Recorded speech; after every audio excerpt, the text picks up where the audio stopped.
Assalamualaikum warahmatullahi wabarakatuh. Nama saya Muhammad Rizky Maulana. Saya berasal dari jurusan Ilmu Al-Quran dan Tafsir, Lokal B, Fakultas Usuluddin dan Humaniora, Winatasari, Banjarmasin. Tujuan dibuatnya video ini semata-mata untuk memenuhi tugas akhir semester ganjil Bahasa Indonesia yang diampu oleh Ibu Fitriani, STHI, SPDI, MPDI. Baik, di sini saya akan membahas tentang materi yang berjudul fungsi dan penggunaan huruf kapital yang benar. Dalam sebuah ejaan bahasa Indonesia, banyak sekali hal yang sederhana namun wajib kita pahami. Di antaranya adalah penggunaan huruf kapital yang benar. Seringkali dari kita masih banyak yang keliru tentang peletakan huruf kapital yang benar.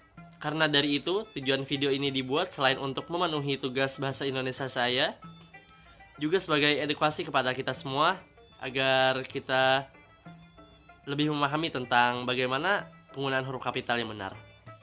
Di sini saya membagi 3 pembahasan, yaitu apa saja sih pengertian dari huruf kapital dan mengapa kita harus paham tentang penempatan huruf kapital yang benar, dan apa saja sih ketentuan khusus yang wajib kita ketahui tentang penggunaan huruf kapital.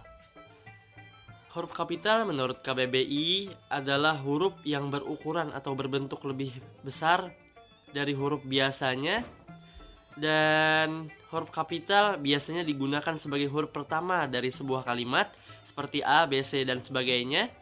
Juga penggunaan huruf kapital harus sesuai dengan pedoman umum ejaan bahasa Indonesia yang telah disempurnakan. Lalu, mengapa sih penempatan huruf kapital tidak boleh salah? Ya, benar. Tujuannya tentu saja untuk kita lebih mudah memahami dan lebih mudah membaca dan sebagainya. Dan apabila terjadi kesalahan, itu akan mempengaruhi terhadap intonasi saat kita membaca dari sebuah kalimat tersebut. Dan juga agar tidak membingungkan kita terhadap sebuah kalimat itu, apakah kalimat tersebut sebagai di awal kalimat atau nama orang dan lainnya.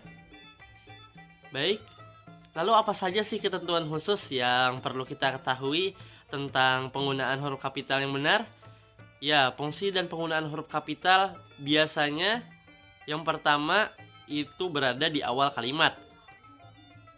Baik itu di paragraf pertama, kedua, atau ketiga. Contohnya, misalnya dia menulis sebuah catatan. Dia, huruf D, itu menggunakan huruf kapital dikarenakan ia adalah awal kalimat, dan berharap bisa menulis sebuah buku. Mengapa berharap menggunakan huruf kapital di awalnya? Dikarenakan biasanya juga setelah titik itu dianggap sebagai awal kalimat. Makanya huruf B di sini menggunakan huruf kapital. Kemudian ketentuan khusus yang kedua yaitu biasanya huruf kapital digunakan sebagai petikan khusus. Contohnya, katanya semua orang akan pergi naik kereta. Kata semua itu S-nya menggunakan huruf kapital dikarenakan ia sebagai huruf petikan langsung. Yang ketiga adalah nama orang. Biasanya penggunaan huruf kapital itu digunakan dalam sebuah penggunaan nama orang. Contohnya adalah Muhammad Rizky Maulana. Kata Muhammad, huruf M-nya menggunakan huruf kapital dikarenakan ia adalah sebuah nama. Kemudian yang keempat dari ketentuan khusus atau fungsi dari penggunaan huruf kapital adalah penulisan gelar. Contohnya seperti Adit Suharman SH. Kata SH itu sebagai gelar dari nama orang tersebut. Maka dengan itulah penggunaan huruf kapital digunakan sebagai penulisan gelar. Kemudian yang kelima adalah penggunaan nama tempat. Huruf kapital biasanya juga digunakan sebagai penulisan huruf awal dari sebuah nama tempat. Contohnya Banjarmasin atau Plehari. Kemudian yang keenam ada penulisan jabatan atau pangkat. Contohnya seperti Gubernur DKI Jakarta.